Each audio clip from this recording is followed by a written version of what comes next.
샬롬. 오늘 하루도 우리 하나님께서 베풀어 주시는 그 은혜가 우리 사랑하는 성도님들과 함께 하시기를 바라겠습니다. 우리 계속해서 다니엘서 말씀 보고 있는데요. 오늘은 다니엘서 4장 1절에서부터 18절까지 말씀 함께 보도록 하겠습니다.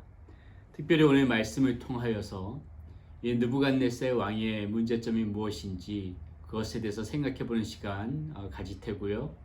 그 느부갓네살을 통하여서 우리가 얻을 수 있는 교훈은 무엇인지, 반면 교사로 삼아야 될 것은 어떤 것인지에 대해서 함께 저와 여러분들이 나누는 그런 시간 갖도록 하겠습니다. 자, 먼저 이 느부갓네살 왕의 문제점이 무엇이냐면요. 자, 느부갓네살에게 하나님께서 그런 기사와 행적을 보여주셨음에도 불구하고 어떤 특별히 꿈에까지 나타나서 하나님께서 계시를 해주신 부분이 있음에도 불구하고 느부갓네살 왕은 여전히 그 하나님의 나의 하나님으로 받아들이기를 거부했다는 것입니다. 자, 오늘 우리가 보시는 말씀은 4장 말씀인데요. 우리가 보지는 않았지만은 그 전에 보게 되게 되면 어떤 일이 있습니까? 다니엘의 세 친구 사드락, 메삭, 아벳느고가 우리가 그전 말씀에서 보았듯이 그 느부갓네살이 세운 그 신상에 절하지 않는다는 이유로 그 풀무불에, 아주 뜨거운 풀무불에 던져지는 그런 장면이 이제 3장에 걸쳐서 나오지요. 그러나 그 풀무불에 던져진 세 친구 어떻습니까? 그 풀무불에서 나오게 되지요. 그 느부갓네살 왕이 봤을 적에 분명히 3명의 친구가 던져졌지만은 하나님이 보내신 천사까지 합쳐서 4명이 그 풀무불에서 거니는 것을 보고 이 느부갓네살이 깜짝 놀랍니다. 근데 그 고백 속에 보면 이런 말을 해요. 3장 28절에 보면은 느부갓네살이 말하여 이르되 사드락과 메삭과 아벳느고의 하나님의 찬송할지로다. 자, 보세요. 여전히 지금 이 느부갓네살 왕은 지금 뭐라고 말하고 있습니까? 사드락과 메삭과 아벳느고의 하나님을 찬송한다. 나의 하나님이 아니에요. 본인의 눈으로 확인할 거 다 확인했음에도 불구하고 여전히 나의 하나님이 아닌 사드락과 메삭과 아벳느고의 하나님을 찬양한다. 29절에 보면은요. 그러므로 내가 이제 조서를 내리노니 각 백성과 각 나라와 각 언어를 말하는 자가 모두 사드락과 메삭과 아벳느고의 하나님께 경솔히 말하거든 그 몸을 쪼개고 그 집을 걸음터로 삼을지니 이는 이같이 사람을 구원할 다른 신이 없음이라 하더라. 자, 다른 신이 없다. 자신의 입으로도 이렇게 하나님을 높이면서도 이 지금 여전히 느부갓네살 왕은 어떻게 하고 있습니까? 나의 하나님이 아니에요. 사드락과 메삭과 아벳느고의 하나님이다. 자, 이런 그 뉘앙스가 이 4장에서도 계속 나오는데요. 보면은 여전히 이 완악한 마음, 여전히 이 하나님이 나의 하나님으로 두고 있지 않는 그 고백이 4장에서도 나옵니다. 4장 8절 말씀 볼게요. 그 후에 다니엘이 내 앞에 들어왔으니 그는 내 신의 이름을 따라 벨드사살이라 이름한 자요. 그의 안에는 거룩한 신들의 영이 있는 자라. 내가 그에게 꿈을 말하여 이르되. 자, 이 장면이 무엇이냐면요. 이제 제가 설명을 드리겠지만은 느부갓네살이 두 번째 꿈을 꾸는데 이제 그 꿈의 해석이 또 필요한 겁니다. 그러면서 이제 다니엘을 다시 왕궁으로 불러들였는데 고백하는 거 보세요. 그 후에 다니엘이 내 앞에 들어왔으니 그는 내 신의 이름을 따라서, 자신의 신의 이름을 따라서 벨드사살이라 이름했다. 이렇게 얘기하거든요. 이 벨드사살이 무슨 뜻이냐면은, 자, 그 벨이 그의 생명을 보호한다 이런 얘기예요. 근데 이 벨이 누구냐면은 이 바벨론의 주된 신이었거든요. 바벨론의 주신이었습니다. 그러니까는 여전히 이 느부갓네살은 뭐예요? 그 하나님의 놀라운 이적을 봤음에도 불구하고 지금 다니엘의 하나님, 그 전능하신 하나님이 아니면은 자신의 꿈을 해석할 사람이 이 세상에 아무도 없음에도 불구하고 여전히 그의 말 속에는 내 신, 자신의 신의 이름에 따라서 벨드사살이라 이름하는 자가 왔는데 또 이렇게 그의 안에는 거룩한 신이 있다. 하나님을 알아요. 알면서도 그의 안에는 거룩한 신이 있다. 그럼에도 불구하고 그 하나님이 자신의 하나님은 아니라는 거예요. 내 신은 벨이라는 거예요. 나의 신은 벨이다. 여전히 이런 완악한 마음이 있다는 것이죠. 사랑하는 여러분, 이런 지금 느부갓네살의 그 모습을 보고 우리는 무엇을 생각해야 됩니까? 물론 우리는 다른 신을 섬기는 사람은 아니에요. 그렇기 때문에 느부갓네살 왕처럼 될 수는 없지요. 그런데요, 이 비슷한 것이 있습니다. 여러 가지 그 상황을 우리가 삶을 살아가면서 많이 그 은혜 받는 사람들이 있죠. 하나님의 사랑을 열심히 실천하고 하나님의 사랑을 받는 사람들이 있습니다. 그런 사람을 보면서 우리 어때요? 야, 저 사람은 하나님 앞에 참 많이 은혜를 받았네. 참 신실하게 살아가네. 하나님의 말씀대로 살아가네. 타인의 모습 속에서 하나님은 보는데 그 모습이 내 안에 들어오는 거, 그러한 사람의 모습으로 내가 살아가고자 하는 거, 이런 것에 대해서 조금 더 적극적이면 어떨까 하는 그러한 생각을 해보는 거지요.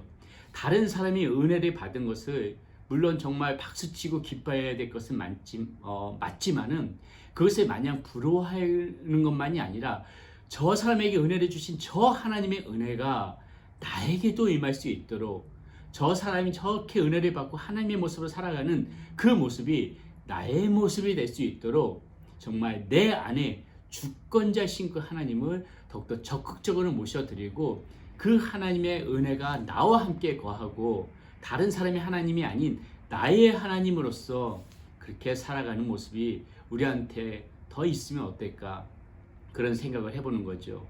사랑하는 우리 휴스턴 세미학교의 성도님들은 정말 그 하나님의 사랑과 은혜, 나의 하나님, 나의 주권자 되신 하나님, 다른 사람의 하나님, 내 남편의 하나님도 아니고 내 아내의 하나님도 아니고 저 성도님의 하나님도 아니고 나의 하나님으로서 그 하나님의 그 은혜와 그리고 사랑과 그 하나님이 주시는 마음, 그거 붙잡고 살아가는 우리 성도님들이 되시길 바라겠습니다.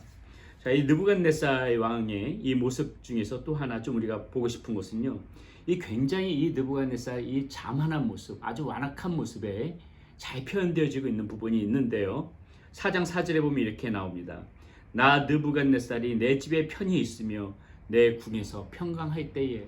자, 보세요. 그 전에 이 느부갓네살 왕은 어떤 계시를 받았습니까?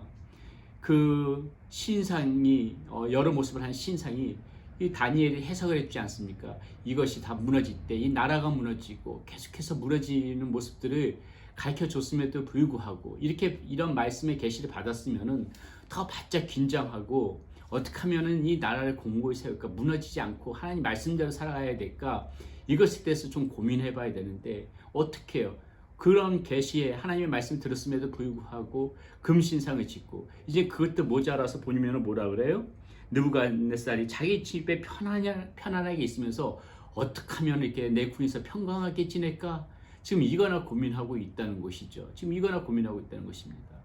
자, 그러니까 이 두 번째 꿈에 지금 오늘 본 말씀에 이제 두 번째 꿈에 이 모습이 나오는데요. 어떤 꿈의 내용입니까? 큰 나무가 있어요. 큰 나무가 있고 정말 키가 큰 나무가 있고 열매가 주렁주렁하고 새들이 깃들고 그 나무가 얼마나 큰지 그 그늘에는 들짐승들이 거니고 이랬던 나무가 하나하나씩 그 잎사귀 열매들이 떨어지고 잎사귀가 마르고 가지들이 처지고 이 나무들이 점차적으로 다 잘려져 나가는 그런 모습을 이 느부갓네살 왕이 또 이제 꿈을 꾼 거죠. 이제 이것을 다니엘이 보고 해석해 달라고 그런 거고요. 이게 무엇입니까? 지금 이 꿈이 얘기하고 있는 내용은 뭐예요? 자신의 욕망으로 세운 거, 자신의 욕심으로 세운 거는 하나님의 호흡 한 번이면 다 무너질 수 있다는 거예요.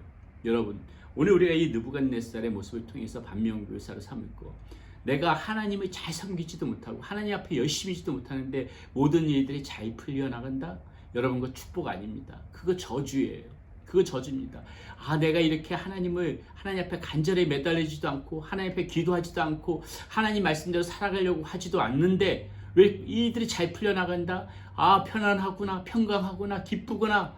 여러분, 그 축복 아닙니다. 다시 말씀드리는데 하나님 없는 평강은, 하나님 없는 그 기쁨은 기쁨이 아니라 결국은 탄식이 되어지고 눈물이 되어진다는 거 우리 성도님들 꼭 명심해서 드렸으면 좋겠습니다. 오늘 이 느부갓네살의 꿈꿈이 그건 거예요. 그 커다란 나무, 자신이 세운 욕망이 있죠. 그러나 하나님께서 호흡 한 번이면은 그것들이 다 잘려져 나갑니다. 그것을 잘 생각하시고 자신의 욕심대로 욕망대로 정말 그렇게 내 삶을 꾸려가는 그러한 일이 없었으면 좋겠습니다. 그럼에도 불구하고 하나님께서는 끝까지 우리들의 사랑으로 품고 포기하지 않으시는 하나님의 그 모습이 나오죠. 무엇이냐면요, 15절에 보면 이렇게 나와요. 그러나 그 뿌리에 그루터기를 땅에 남겨두고 새와 노줄로 동이고 그것을 들풀 가운데 두어라. 그것이 하늘의 이슬을 젓고 땅의 풀 가운데 짐승과 더불어 제 몫을 얻으리라. 하나님께서 이렇게 완악한 느부갓네살에게도 또 기회를 주시는 거예요. 뿌리와 그 그루터기는 두셨다는 것이죠. 여러분, 이렇게 우리가 하나님께서 끝까지 끊임없는 사랑을 우리에게 기회를 주시고 또 주시는 분이 우리 하나님이시거든요. 이런 하나님 바라보시면서 여러분 좀 더 정말 겸손하게 하나님 말씀대로 살아갈 수 있도록, 나를 끝까지 포기하지 않으시고 나에게 이렇게 기회를 주실 때 그 기회를 받아들이시고 정말 하나님 말씀대로 오늘도 열심히 살아가는 우리 휴스턴 세미학교의 성도님들이 되시기를 바라겠습니다. 기도합니다. 살아계신 아버지 하나님, 오늘 우리 말씀 속에서 느부갓네살 왕의 그 완악한 모습을 봅니다.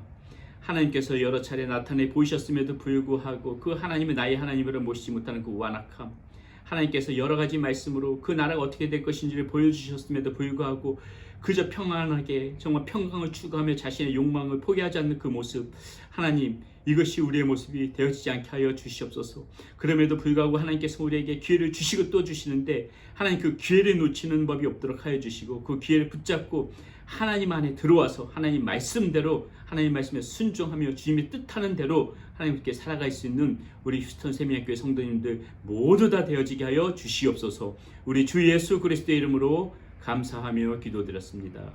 아멘.